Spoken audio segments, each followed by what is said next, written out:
Buenas tardes, señores aprendices. Continuando con el desarrollo de la competencia de evaluar el impacto ambiental en actividades, productos y servicios de acuerdo con la normatividad legal vigente, vamos a seguir desarrollando las actividades relacionadas con la documentación de la medición del impacto ambiental de acuerdo con los procedimientos establecidos por la organización. En este caso, pues vamos a seguir con la parte de documentar lo que es el estudio de impacto ambiental. ¿Qué es la documentación de un estudio de impacto ambiental? Para eso, pues ustedes ya deben haber hecho el mapa conceptual de qué es un estudio de impacto ambiental y ya deben haber hecho los hexagramas, los 6 hexagramas relacionados con las medidas de manejo en la parte de los impactos ambientales. Entonces, tenían que haber hecho estos 6 hexagramas para hoy, de acuerdo a la explicación que se les dio. Igualmente aquí en la guía también está la explicación de cómo se hacía un hexagrama. Entonces vamos a continuar, vamos a mirar primero este tema, lo que es un plan de manejo ambiental. Entonces, como yo les había mencionado en la clase pasada, pues todo proyecto produce impactos, ¿sí? Igual desde el mismo hogar uno produce impactos. En este caso, pues hay unos proyectos que vienen determinados por la ley, aquí en Colombia, el decreto 2041-2014, que establece cuáles son los proyectos que necesitan licenciamiento ambiental. ¿Por qué? Porque ya se sabe que esos proyectos generan impactos considerables al medio ambiente, principalmente por el tamaño del proyecto. Entonces, un plan de manejo ambiental, ¿qué es? Es el conjunto detallado de medidas y actividades que, producto de una evaluación ambiental, están orientadas a prevenir, mitigar, corregir o compensar los impactos y efectos ambientales debidamente identificados y que se causen por el desarrollo de un proyecto, obra o actividad. En este caso, todo proyecto en este caso tiene impactos y para eso se le pide en el estudio de impacto ambiental que establezca cuáles son las medidas de manejo. Estas medidas tienen que estar orientadas a prevenir que se produzca el impacto, primero. Segundo, si se produce el impacto, mitigarlo, es decir, que ese impacto no sea tan grave. Y si no se puede mitigar, es decir, hubo un impacto grave, corregirlo, ¿sí? Corregir el impacto. Y si ya no se puede ninguna de estas tres medidas, sí compensarlo, pero la parte de compensación la establece principalmente la autoridad ambiental. Básicamente, ¿por qué? Porque compensar puede ser yo pago por dañar el medio ambiente y eso no es así tan sencillo. Entonces, o compensar les digo, bueno, yo hago una obra adicional, de pronto una reforestación en algún lado, si tumbo un bosque, pues hago una reforestación, pero no es así porque obviamente pues estamos hablando del impacto en ese tipo de ecosistema específico. Entonces, siempre esos planes de manejo, o actividades deben ir enfocados a la recuperación de la calidad ambiental, el desarrollo social y a la actividad económica de la comunidad o la región bajo influencia. Entonces, básicamente esos planes de manejo tienen que ir enfocados a mantener la calidad ambiental, el bienestar social de las personas y las actividades productivas de la población, ¿sí? Eh, Básicamente esos planes de manejo, dentro del plan de manejo, ahí también se incluyen otros planes. Entre esos planes, ¿cuáles se incluyen? El plan de seguimiento y monitoreo de contingencia, el plan de abandono, según la naturaleza del proyecto, de obra o actividad, ¿sí? También pues hay otros planes adicionales que es el plan de gestión del riesgo, ¿sí? Entonces, básicamente, el plan de manejo, por decirlo así, básicamente es la estructura grande, ¿sí? Que va a estar, obviamente, enmarcando todas las otras actividades que se hagan para evitar que ocurran los impactos ambientales por algún tipo de proyecto, obra o actividad. Y esto tiene que estar acorde con los requerimientos legales, los que exigen la Autoridad Nacional de Licencias Ambientales del ANLA o los que exijan las corporaciones autónomas, ¿sí? Ellos tienen ya unos términos de referencia, unos documentos que establecen cuáles son los requerimientos para que le otorguen a uno la licencia ambiental.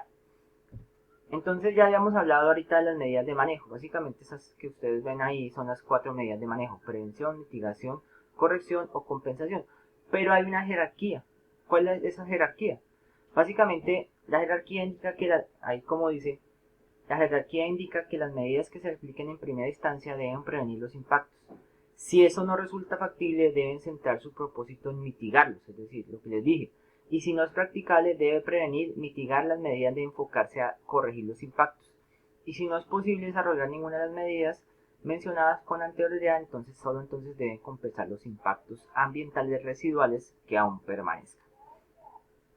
Estas medidas de manejo son complementarias entre sí, no sustitutas, básicamente por decirlo así, no es que si yo hago mitigación no puedo hacer prevención, si yo hago corrección no puedo hacer mitigación, no.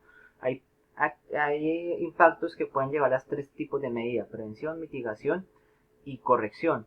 La que sí es, por decirlo así, no es sustituta, sí sería la de compensación, que esa ya sería que usted, bueno, se tiene que pagar.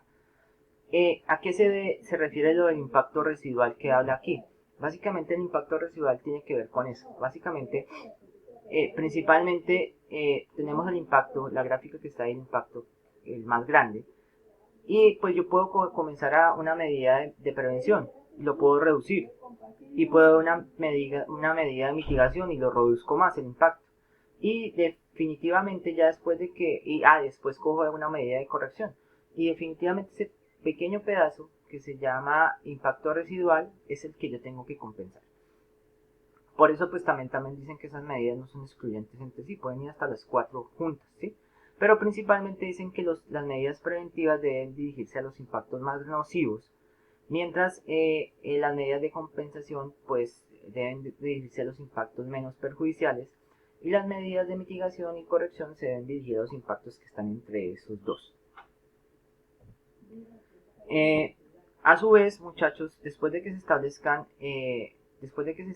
las medidas, el tipo de medidas que se van a hacer, se tienen que establecer, si es una medida de manejo, por ejemplo, si hay un impacto en la calidad de aire, se establece de pronto una medida de prevención, una medida de mitigación, ¿sí? Para evitar que de pronto, por ejemplo, en un proyecto de extracción de carbón haya mucha generación de partículas de polvo que vayan a infectar el aire, pues de pronto usted establece una medida de prevención. Dado esas medidas de prevención y después también una mitigación, usted tiene que meterlas dentro de un programa de manejo ambiental. Entonces ese programa de manejo ambiental puede usted enfocarlo dentro del impacto que usted va a mitigar, a prevenir, a corregir, ¿sí? Entonces, básicamente los programas de manejo ambiental constituyen una descripción detallada del conjunto de acciones, medidas y actividades que, producto de la evaluación ambiental, están orientadas a prevenir, mitigar, corregir y compensar los impactos. Bueno, lo que les acabo de decir. Entonces lo mete dentro de eso y eso tiene una estructura. El programa de manejo ambiental tiene esta estructura. Dice, bueno, usted va a montar un programa de manejo ambiental con los objetivos, cuál es la meta. Entonces si voy a prevenir, bueno, si es prevenir, entonces no va a ocurrir. Entonces voy a evitar que ocurra este impacto. Si es mitigar, voy a reducir este impacto, ¿sí? Y en qué porcentaje o en qué valor. Entonces, ¿qué impactos se van a manejar? Ese programa puede manejar varios impactos, qué tipos de medida va a implementar, en qué fase del proyecto se va a usar, entonces puede ser en la fase de construcción, en la fase de operación, en qué lugares se va a aplicar esa medida, qué es específicamente qué se va a hacer, qué obras va a implementar ahí. Entonces, no, que para que no haya material particulado, entonces yo voy a colocar allá unas barricadas de tela, evitando o tapando el carbón o evitando que el viento coge y sople y se lleve el carbón. Bueno, puedo establecer la medida y obviamente pues tiene que ser una medida que sea que demuestre que sea efectiva para reducir ese impacto. Entonces se tienen que establecer las horas propuestas, el cronograma, los costos, porque tiene que haber un costeo de ese plan de manejo, los indicadores, ¿sí? Y pues si tiene subprogramas, pues se colocan qué subprogramas dentro de ese programa. A su vez, si ya tengo el programa, tiene que haber un seguimiento y monitoreo. Ese seguimiento y monitoreo hoy en día se hace dos cosas. A los planes y programas que se han implementado, y se hace también a los indicadores a los indicadores o a las medidas de los aspectos ambientales que yo estoy midiendo, es decir,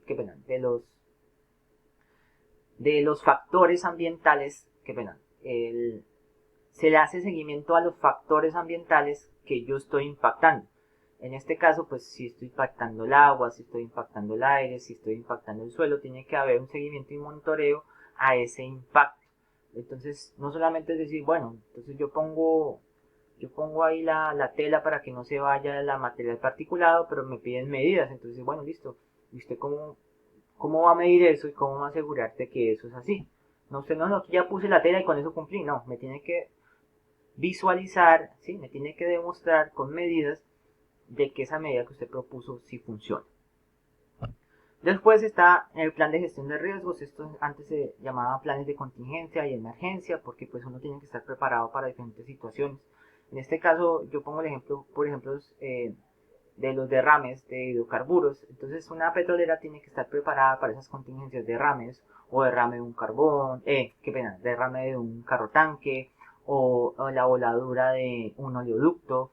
O sí, esas contingencias tienen que estar hoy en día dentro de un plan de gestión de riesgos, y deben ser, ya está por ley, por la Política Nacional de Gestión del Riesgo de Desastres, de que pues toda empresa y toda institución tiene que tener su plan de gestión del riesgo para estos eventos, sean obviamente de tipo de emergencia, ¿sí?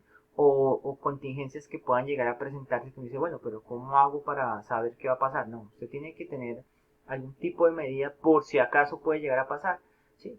Entonces ahí hay una medida de evaluación de que usted tiene que, hay unos procedimientos, unas metodologías para determinar, bueno, de pronto dentro de lo que se conoce que puede llegar a pasar, pues qué tan probable pueda ser, y entre lo más probable qué medidas usted va a tener. También está al final el plan de desmantelamiento y abandono. Entonces todo proyecto, muchachos, básicamente los planes de manejo pueden ir desde el inicio del proyecto, ¿sí? Desde que se comienza a mover la primera roca en el sitio que voy a montar el proyecto, o se pone el primer ladrillo, o se hace la primera carretera para entrar allá, o se hace la primera, se mete la primera máquina, sea en una industria y todo, en cualquier sitio, hasta que yo cierro el proyecto. Si ya lo cierro, definitivamente también tiene que tener un plan de desmantelamiento y abandono. Es decir, si es una carbonera y usa un hueco, tiene que cerrar el hueco, tiene que ponerle cobertura al hueco, tiene que ponerle vegetación a ese hueco y entregar ese sitio en las mismas condiciones en que estaba, o como mínimo en las mismas condiciones como estaba antes de que se implementara el proyecto, ¿sí? No puede ser menos. Es decir, cuando hablamos de las actividades de manejo, tienen que dejar el medio ambiente en el mismo estado que se encontraba antes, ¿sí? Antes de la intervención por el proyecto, obra o actividad, ¿sí? Entonces, básicamente, eso también tiene que quedar dentro del plan de manejo. Entonces se llama plan de desmantelamiento y abandono. Bueno, entonces, bueno, ya teniendo claro este tema, muchachos, la siguiente actividad que ustedes tienen que hacer está relacionado con revisar los términos de referencia, para la elaboración de un estudio de diferentes para la elaboración de un estudio de impacto ambiental de diferentes sectores industriales de Colombia. ¿Qué tienen que hacer? Tienen que irse a la página de ANLA, la Agencia Nacional de Ciencias Ambientales, y mirar qué exige esta entidad de orden nacional para otorgar la licencia a diferentes tipos de proyectos.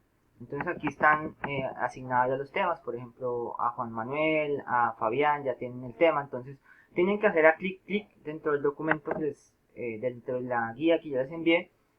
Él les va a llevar a la página del ENLANLA a mirar los términos de referencia relacionados con diferentes actividades productivas. Entonces, por ejemplo, a lo que es Juan Manuel le tocó los términos de referencia para la elaboración de estudios de impacto ambiental para los proyectos de perforación exploratoria. Entonces él tiene que revisar este documento que se llaman términos de referencia para la elaboración de estudios de impacto ambiental de proyectos de perforación exploratoria, y mirar y hacer un esquema de lo que exige la autoridad ambiental para otorgar la licencia.